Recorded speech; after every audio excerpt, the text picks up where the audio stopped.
আসসালামু আলাইকুম রহমতুল্লাহি ওয়া বারাকাতুহু। ইন্নাল হামদালিল্লাহ নাহমাদুহু ওয়া নুসাল্লি আলা রাসূলিহিল কারীম, আম্মা বা'দ। আলহামদুলিল্লাহ সুম্মা আলহামদুলিল্লাহ। আল্লাহ পাকের দরবারে লাখো কোটি শুকরিয়া যে মহান রব্বুল আলামিন যুগের লেডি ফেরাউনের নারী ভার্সন লেডি ফেরাউন শেখ হাসিনার ফাঁসির রায় আল্লাহ পাক আমাদেরকে দেখার মতো তৌফিক দান করেছেন। সকলে বলি আলহামদুলিল্লাহ, আরো জোরে বলি আলহামদুলিল্লাহ।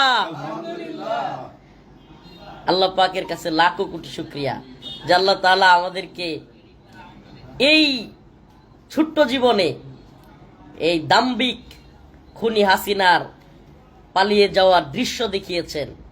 আল্লাহ তাআলা আমাদেরকে তার মৃত্যুদণ্ডের রায় দেখিয়েছেন।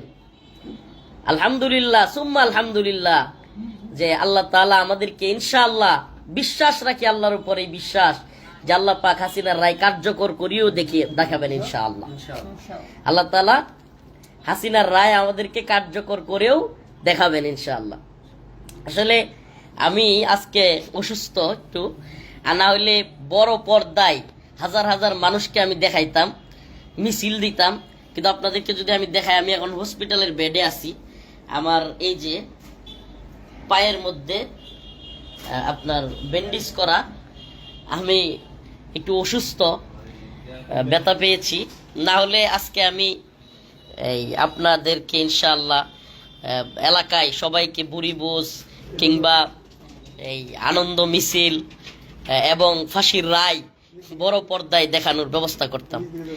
তো যাই হোক, ইনশাআল্লাহ আমরা অনেক খুশি। আমি আবারও দেখাই, আমি পায়ে ব্যথা পেয়েছি, এজন্য আজকের এই আনন্দ মিছিলে শরীক হইতে পারতেছি না, হসপিটালের বেডে আছি। কিন্তু আসলে কি বলবো যে বেডে শুয়ে থেকেও মনে হচ্ছে আমি কোনো অসুস্থতাই নাই, মনে হচ্ছে দৌড় দেই। সুবহানাল্লাহি ওয়া বিহামদিহি। আল্লাহ পাক আমাদেরকে দেখার সুযোগ করে দিয়েছেন যে হাসিনা বলছিল যে শেখের বেটি পালায় না, সে পালাইতে বাধ্য হইছে। হ্যাঁ, যে আন্তর্জাতিক অপরাধ ট্রাইব্যুনাল করেছিল আল্লামা সাইদি রহিমাহুল্লাহ কিংবা সালাউদ্দিন কাদের চৌধুরী, তাদেরকে রায় দিয়েছিল, আজকে সেই আদালতেই, হাসিনার তৈরি আদালতে আল্লাহ পাক দেখাই দিছে হাসিনার মৃত্যুদণ্ডের রায় দেয়া। হাসিনার আদালতে, হাসিনার তৈরি করা আদালতে হাসিনার মৃত্যুদণ্ডের রায় দিয়া সুবহানাল্লাহি ওয়া বিহামদিহি। কি কষ্ট, কি জুলুম আমাদের উপর করেছে এই হাসিনা। মানে আনন্দ অশ্রু চলে আসে আমাদের মনে হইলে, যেই জুলুম উলামায়ে কেরামের সাথে করেছে, যেইভাবে আলেমদেরকে মৃত্যুদণ্ড দিয়েছে, যেইভাবে আলেমদেরকে অত্যাচার নির্যাতন করেছে, এই উলামায়ে কেরামের চোখের পানি বৃথা যায় নাই। আমাদের সেই কারাগারের নির্জনে আল্লাহর কাছে কান্না, সেটা বৃথা যায় নাই।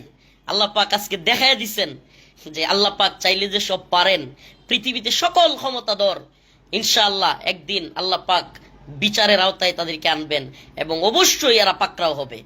এটা তো দুনিয়ার জীবনে ওদের শাস্তি, লাঞ্ছনা, পালায়া যাওয়া, মৃত্যুদণ্ডের রায়। আল্লাহ পাকের কাছে আছে আরো কঠিন শাস্তি। অতএব আমরা চাই অবশ্যই যেন হাসিনাকে ভারত থেকে এনে এই রায় কার্যকর করানো হয় এবং এটা ইনশাআল্লাহ হবে। লিখে রাখেন, ইনশাআল্লাহ আল্লাহ পাক আমাদেরকে দেখাবে হাসিনাকে। অবশ্যই আল্লাহ পাক মৃত্যুদণ্ডের রায়ও কার্যকর করায় আমাদেরকে দেখাবেন। আসসালামু আলাইকুম, ঈদ মুবারক। আসসালামু আলাইকুম ওয়া রাহমাতুল্লাহ।